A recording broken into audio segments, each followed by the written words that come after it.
असतो मा सद्गमयो तमसो मा ज्योतिर्गमयो মৃত্যুর্মা অমৃতম কামায়। আমি এর আগেও দু একবার বলবার চেষ্টা করেছি এবং বলেছি যে ভারতবর্ষে দুটো স্টেট স্বাধীনতার আগে অনেক বেশি প্রোঅ্যাক্টিভ ছিল। আর আজ 14ই আগস্ট, আজ তো সে কথা বলবারই দিন, আজ সেই কথা স্মরণ করবার দিন। কারণ রাত পোহালেই ভারতবর্ষের স্বাধীনতা দিবসের ৮০তম বছরের পূর্তি উৎসব চালু হবে, উদযাপন হবে। তাই স্বাধীনতা দিবসের উদযাপনের প্রাক্কালে দু একটা কথা স্মরণ করে দরকার। কারণ অতীতকে ভুলে গিয়ে ভবিষ্যতের দিকে এগোনো যায় না। পাঞ্জাব এবং বেঙ্গল ভারতবর্ষের স্বাধীনতা আন্দোলনকে সামনে থেকে নেতৃত্ব দিয়েছে। না কারোর সাথে কম্পিটিশনে যাচ্ছি না, কারোর আন্দোলনকে ছোটও করছি না। ভারতবর্ষের আন্দোলনে প্রত্যেক ভারতবাসীর অবদান অনস্বীকার্য।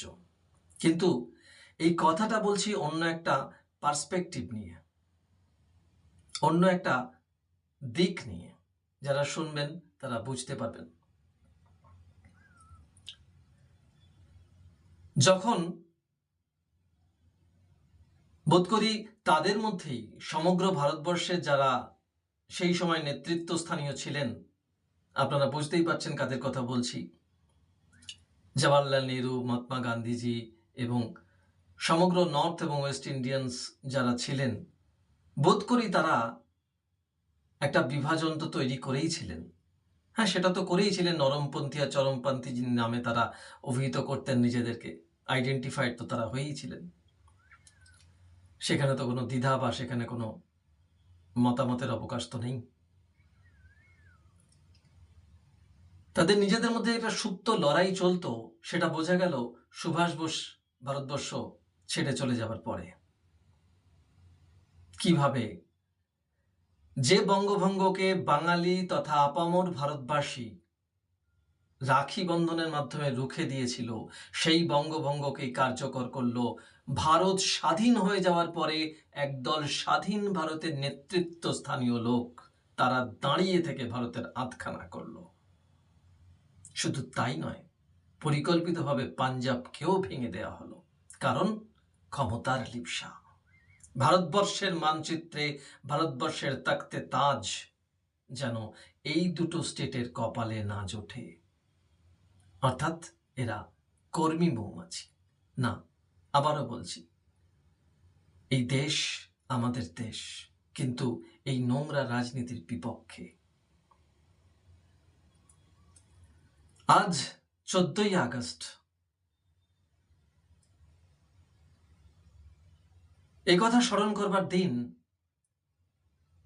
বোধহয় আজ থেকে 80 বছর আগে, 79 বছর আগে, ঠিক মধ্যরাতেই ভারতবাসীর কপালে সেই দুঃস্বপ্ন জুটেছিল। আর তারপর বহু মানুষ বাংলাদেশ থেকে কাতারে কাতারে চলে এসেছিল, যাদের মধ্যে আমার পরিবারও একটি পরিবার। আমার বাবা তখন খুব ছোট ছিলেন, আমার দাদু রায়েটে মারা গিয়েছিলেন। তাদের সহায় সম্পত্তি, সম্বল সবকিছুই সেই দেশে ছেড়ে আসতে হয়। বোধহয় এক বস্ত্রে দেশ পরিত্যাগ করতে হয়েছিল তাদের। কিন্তু প্রশ্নটা একার নয়, প্রশ্নটা আমাদের মতন বহু মানুষের। আজকে বলতে চাই যে আমাদের মধ্যে এমন কিছু জেনারেশনের মানুষ আছে না, যারা নিজেদের ধর্মকে ক্রিটিসাইজ করে, যারা অনেক সময় বলে সংস্কৃত না জেনেই সংস্কৃত মন্ত্র পড়ছেন পুরুতগুলো, দেখো দেখো ওরা কিছুই জানে না। ওপরে থুতু ফেললে নিজের গায়েই পড়ে। নিজের ভাষা, নিজের সংস্কৃতিকে শেখাবার জন্য একবারও আবেদন করেছেন?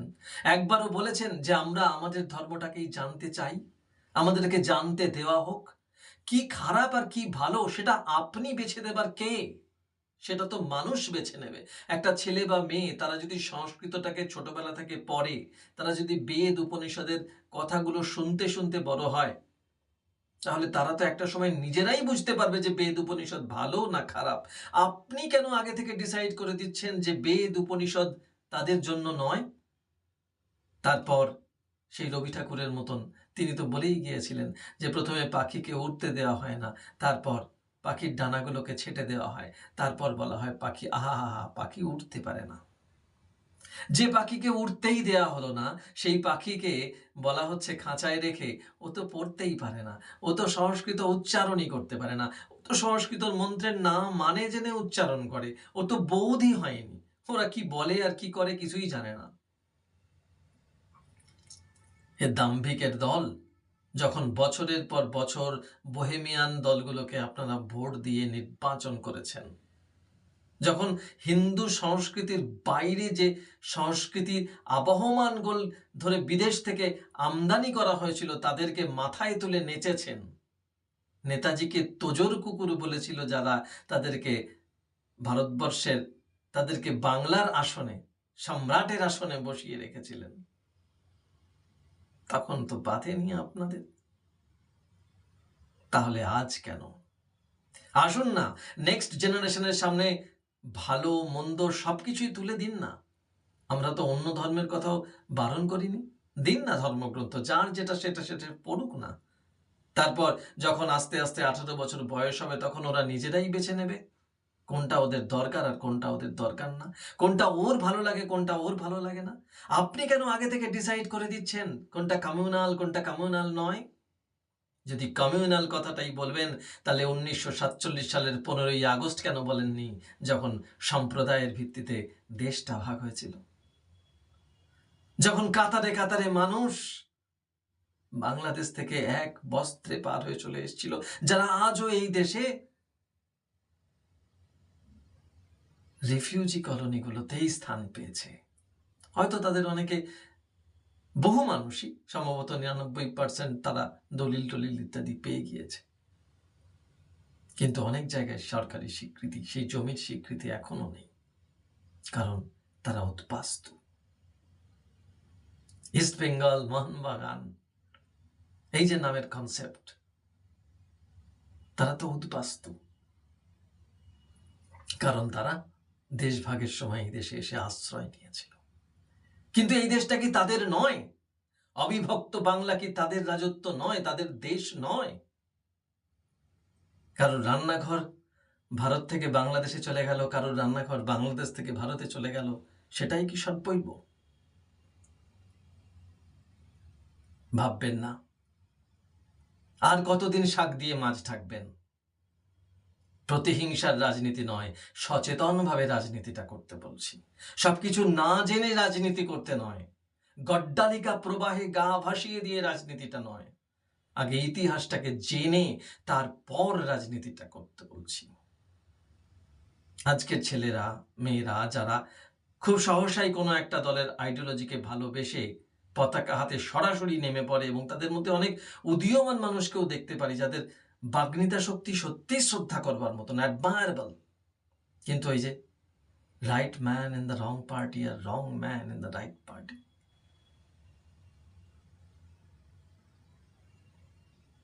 টিকতে পারে না, এরা কেউই টিকতে পারে না। এই দুটো কনসেপ্টের কোনোটাই ম্যাচ করতে না। তাই নিজের জায়গাটা ওদের নিজেদেরকেই বেছে নিতে দিন না। বা যদি কারোর কাছ থেকে ওরা তালিম নেয়, যদি মাস্টারদা সূর্য সেনকে ওরা খুঁজে পায় এই ভিড়ের মধ্যে কোথাও, যে তাদেরকে দিশা নির্দেশ দেবে, তাহলে কেন করছে না ওরা? আর কতদিন মূর্খের মতন হিন্দু মুসলিম করে বেড়াবে? আসলে কতগুলো নোংরা পলিটিশিয়ান নিজেদের প্রভুত্ব বা বজায় রাখবার জন্য একটা দেশকে আরেকটা দেশ থেকে ছিঁড়ে এক টুকরো করে আলাদা করে নিয়ে চলে গিয়েছিল।